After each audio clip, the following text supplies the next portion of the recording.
Welcome to the Weaving the Light Net TLDR, where we synthesize the week's news and wisdom from the web of planetary consciousness.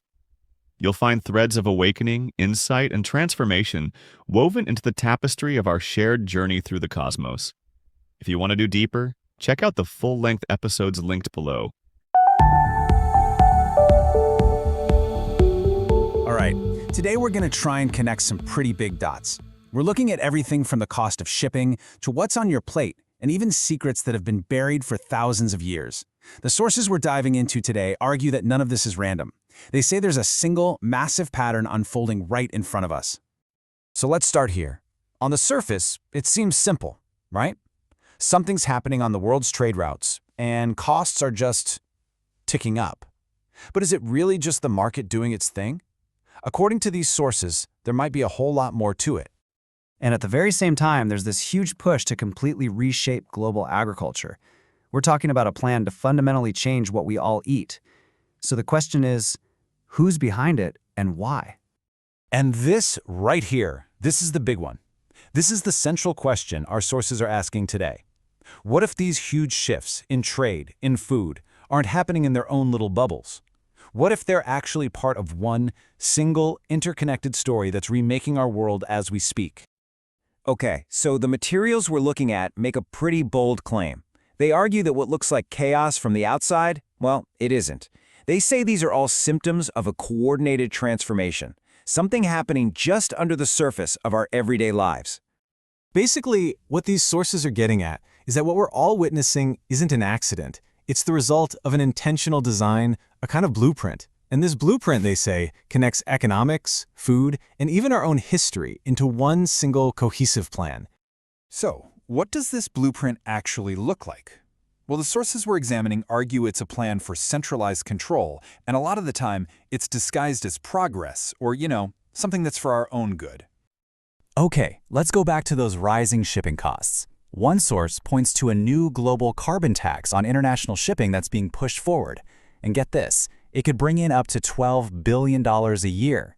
The argument here isn't just about climate policy, it's about creating the world's first global tax system, with all that money flowing straight into a UN-controlled fund, completely outside the reach of any democratic process. And this is where you start to see two totally different stories. The public narrative, the one we all hear, is about taking care of the environment. But the sources we're looking at, they argue that policies like this shipping tax are really just clever ways to centralize power, transfer wealth, and slowly chip away at the sovereignty of individual nations. And that same thinking, they say, applies to our food. One source lays out a detailed blueprint funded by some very powerful foundations for a global food takeover. It talks about setting hard limits on what people can eat, monitoring every nation's food system, and even linking our food choices to a digital ID and carbon credits. The message from the source is crystal clear. If you control the food, you control the people. Now, if today's systems are being designed for control, it kind of begs a deeper question, doesn't it? Is this new? The sources say that to really understand the plan for the future, you have to understand how our past has been, curated. You have to look at what's been intentionally left out of the story. Let's talk about the Paracas skulls. They were found in these old stone chambers in Peru, and they're over 2,000 years old. According to our source, these skulls aren't just a historical curiosity. They're a profound challenge to everything we think we know about human history.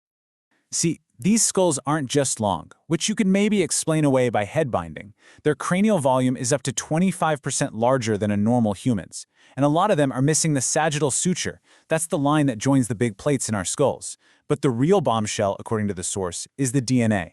Analysis supposedly found maternal links to Europe and the Middle East, plus genetic mutations that don't match any known human DNA.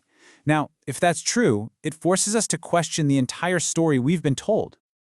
And this idea of a suppressed history isn't just ancient stuff. Fast forward to December 1980 to the Rendlesham Forest incident. This happened at a U.S. airbase in the UK, an airbase that had nuclear weapons. Over 3 nights, dozens of personnel witnessed some incredible things. It started with a triangular craft supposedly landing, leaving behind physical traces. It ended with the deputy base commander himself watching objects beam light directly into the nuclear weapons storage area. And you don't have to take my word for it. The highest-ranking witness, Lieutenant Colonel Charles Halt, put it on the record. He flat out says he believes the objects were extraterrestrial and that there was a coordinated cover-up by US and UK security services to downplay what happened.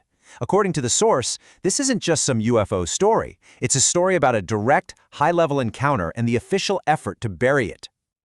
Okay, so if the outside world is being shaped by these systems of control and a hidden history, the sources say there's a massive counterforce rising up to meet it, and it's not coming from the outside, it's coming from within us, a global awakening of human consciousness that's starting to shake these old structures to their core. One source has a fascinating name for our time, the Phoenix Timeline. The idea is that all the chaos we see, fires at munitions plants, supply chains breaking down, political turmoil, it's not just random. It's seen as a kind of planetary purification. The old systems built on conflict and control are symbolically burning down to make way for something entirely new to rise from the ashes. And this awakening isn't happening in a bubble. The sources we're looking at ask a pretty wild question. Is there some kind of cosmic catalyst at play?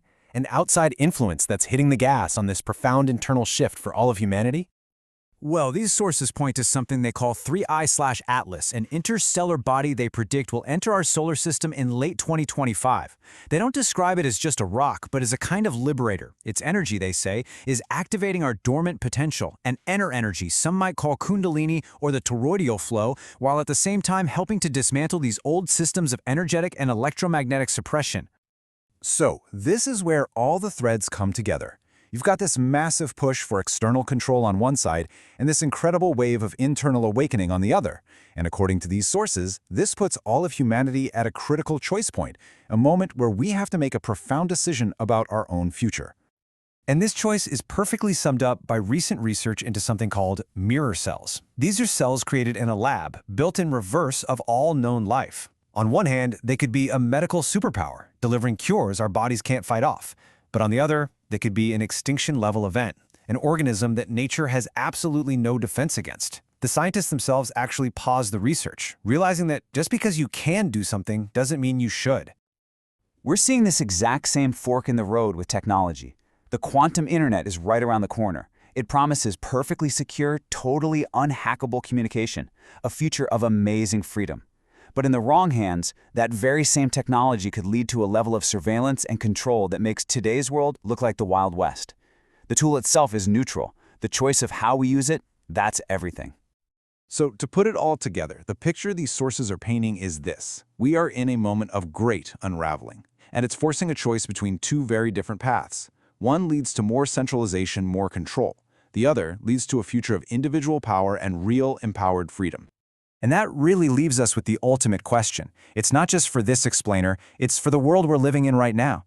As the old world seems to be burning away and a new one is trying to be born, which future are we, collectively and as individuals, actually choosing? You've been listening to the Weaving the Lightnet TLDR. To explore more about any of these topics, visit lightnet.co.uk or listen to the full deep dive podcast episode linked below. Give the video a like, share this episode with others who would appreciate it, and subscribe to join us next week as we continue weaving the web of planetary consciousness together. Stay sovereign.